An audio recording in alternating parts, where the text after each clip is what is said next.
नमस्कार साथियों, शंभुक वध पर जो चर्चा मैंने की है उसके साथ साथ मैं ये भी जोड़ना चाहूँगा जो अभी हाल में एक विश्वविद्यालय के परिसर में देखने में आया कि जहाँ पर उन्होंने ब्राह्मणों को और बनियों को जो है देश से निकल जाने के लिए दीवारों पर लिखा नारे की तरह।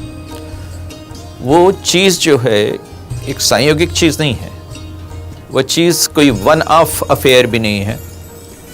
घृणा का एक व्यवस्थित तंत्र जो है ब्राह्मणों और ब्राह्मणवाद के विरुद्ध रचा गया है और भारत में वर्णगत और जातिगत जो द्वेष फैलाने की कोशिश की जा रही है उन कोशिशों में से ही एक ये भी प्रतीत होती है। हमारे यहाँ अनुसूचित जाति और जनजाति पर अत्याचार के संरक्षण के अधिनियम तो हैं, लेकिन कभी कभी मुझे लगता है कि जितना उनका स्वागत है उसी के साथ साथ जो दूसरे वर्ण हैं और जो दूसरी जातियां हैं जो इसके द्वारा जो है कवर नहीं होती हैं, उनके अपमान के लिए और उनके विरुद्ध षड्यंत्रों के लिए भी कोई ना कोई एक अधिनियम तो होना ही चाहिए। क्योंकि कभी हम देखते हैं कि चित्पावन ब्राह्मण भी मारे जाते हैं, कभी हम देखते हैं कि कश्मीरी पंडित भी मारे जाते हैं, और ये बात जो है हमें उस तरह से अनुसूचित जाति और जनजाति के अधिकारों की और उनके ऊपर जो अत्याचार के निवारण के लिए जो हमारी व्यवस्थाएं हैं उनकी तुलना में जो है कुछ महत्वपूर्ण अनुपस्थितियों की ओर इशारा नहीं करती क्या। इसलिए आज मैं इस विषय पर आपसे विस्तार से बात करूंगा। दलित वॉइस नाम की एक पत्रिका है, वो ब्राह्मणों को यहूदियों की संतान बताती है और उन पर फैनेटिसिज्म और एरोगेंस का आरोप वैसा ही लगाती है जैसे कि यहूदियों पर लगाए गए थे। प्रश्न ये है कि यदि शूद्रों ने शताब्दियों के अत्याचार सहे, जैसा कि कुछ लोग स्थापित करने की कोशिश में लगे रहते हैं, तो क्या ब्राह्मणों ने शताब्दियों में कोई अत्याचार नहीं सहे थे? क्या 1000 साल का विदेशी शासन जो है वो ब्राह्मणों पर कहर बनकर सबसे पहले नहीं टूटा था? क्या किसी को ख्वाजा मसूद बिन साद बिन सालमान द्वारा किया गया वह वर्णन याद है जालंधर युद्ध का जो दीवाने सलमान नामक पुस्तक में किया गया है? Not one Brahmin remained unkilled or uncaptured. Their heads were leveled with the ground.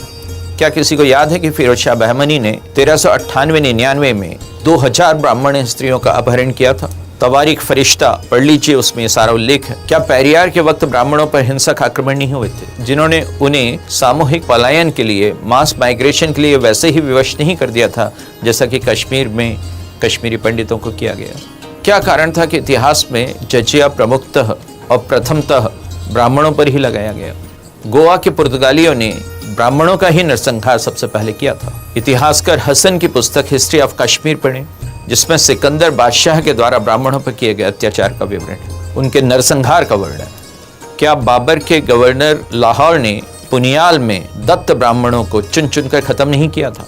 पूरे विश्व भर का इतिहास इस बात का प्रमाण है कि कोई भी सत्ता के द्वारा किया गया कोई भी अत्याचार सबसे पहले बौद्धिक सत्ता पर होता है, समाज की बौद्धिक सत्ता पर। आश्चर्य नहीं कि ब्राह्मणों और पुजारियों को टारगेट करके इस विदेशी प्रभुता के दौर में मारा गया। वे इतने शक्तिहीन थे कि अपने ऊपर हुए इन जातीय अत्याचारों की विस्मृति करके ही अपने अहम को सुरक्षित रख सकते थे, अपने जातीय अहम को। इस पूरी अवधि में वे कभी पावर पोजीशन में नहीं थे। जब पावर पोजीशन में नहीं थे तो अत्याचार कर नहीं सकते थे, उसे झेल ही सकते थे और उन कड़वाहटों को भुलाने के लिए अपने अवचेतन को तमाम किस्म की ऐसी सजेस्टिविटीज के लिए तैयार रख सकते थे जिसमें उनका जातीय अहम सुरक्षित रहे। अन्यथा उन पर किए गए अत्याचारों के बहुत उदाहरण हैं। 1456 में कन्हाड़े प्रबंध नाम की एक रचना है, उसमें अलाउद्दीन खिलजी के द्वारा गुजरात पे किए गए आक्रमण के बारे में बताया गया। वहाँ कहा गया है कि आक्रमणकारी सेना ने गांव दर गांव जलाए, जमीन उजाड़ दी, लोगों का धन लूटा, ब्राह्मणों और बच्चों और औरतों को बंदी बनाया, उन्हें कोड़ों से पीटा और बंदियों को तुर्क सेवकों में बदल दिया। उतबी कन्नौज के 10,000 मंदिरों के विध्वंस के बारे में बड़े विस्तार से लिखता है और बड़े आनंद पूर्वक कहता है, द ब्राह्मिन्स ऑफ मुंज which was attacked next fought to the last man after throwing their wives and children into fire. Utbi के इस कथन पे ध्यान दें, एक एक ब्राह्मण लड़ते हुए मारा गया था और यह बात सोमनाथ की उस गप से एकदम फर्क है कि जिसमें कहा गया कि ब्राह्मण प्रतिरोध की एकदम अनुपस्थिति थी जब सोमनाथ का विध्वंस किया जा रहा था। श्रावा के बारे में उतबी लिखता है, the Muslims paid no regard to the booty till they had satisfied themselves with slaughters of the infidels and worshippers of sun and fire। Mahmud के लड़के मसूद ने 1037 में जब हांसी के लिए पराक्रमण किया तो तारीख उक सुबुद्दीन का विवरण यूं आता, The Brahmins and other high-ranking men were slain and their women and children were held captive।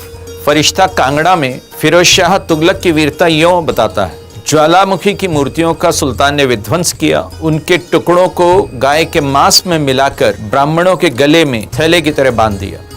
जजिया करदाता के मुख में पहले थूकते थे और अकबर ने जाकर इस प्रथा को खत्म किया था। क्या आपको लगता है कि विप्रधेनुहित लीन मनज अवतार की बात तुलसी ने ब्राह्मणों के प्रति किसी विशेष पक्षपात के कारण कही थी, किसी जातीय भेदभाव के कारण लिखी थी, या इन ऐतिहासिक अनुभवों की पृष्ठभूमि में लिखी थी? जब ब्राह्मण ही सबसे ज्यादा टारगेट पर थे, जो पिटेगा उसे ही बचाने तो आएगा अवतार। क्या यूरोपीय साम्राज्यवादियों के आने पर ब्राह्मणों पर होने वाला यह अत्याचार कभी रुका? गोवा के पुर्तगालियों ने सबसे पहले ब्राह्मणों का ही नरसंहार किया था। 16वीं शती में ही मिशनरियों ने अपने निशाने की पहचान कर ली। फ्रांसिस ज़ेवियर तब लिख रहे थे, Hindus were under the spell of the Brahmins who were in league with evil spirits and that the elimination of the Brahminism was the first priority in the large operation of bringing salvation to the wretched pagans of India। ये Xavier महाशय बार बार ब्राह्मणों पर आक्रमण करने के लिए पुर्तगालियों से फौज मांगते थे। भीमा कोरेगांव की विजय के बाद अंग्रेजों ने ब्राह्मणों के क्या हाल किए थे, हम इस ऐतिहासिक स्मृति के संदर्भ में जागरूक हैं क्या? क्या हम इन लोगों को आधुनिक युग का सूत्रपात करने वाला कहेंगे? गांधी जी की हत्या के बाद महाराष्ट्र के ब्राह्मणों के विरुद्ध हुए हिंसाचार को क्या हमने याद रखा है? दरअसल उस विश्वविद्यालय के परिसर में जो नारे लिखे गए ब्राह्मणों के विरुद्ध या बनियों के विरुद्ध, वो ये बताते हैं कि ब्राह्मणिज्म के नाम से जिस अकादमिक विमर्श की स्थापना की गई थी और उसका आरंभ किया गया था, वो वस्तुतः ब्राह्मण विरोध को ही स्थापित करने की बात थी। उस ब्राह्मणिज्म तो एक ऐसा शब्द था कि जिसके द्वारा उस मूल मंतव्य को ढाका गया था, और अब वो मूल मंतव्य एक्सपोज हो गया, सामने आ गया और साफ साफ ब्राह्मणों का विरोध उसमें दिखाई दे रहा है।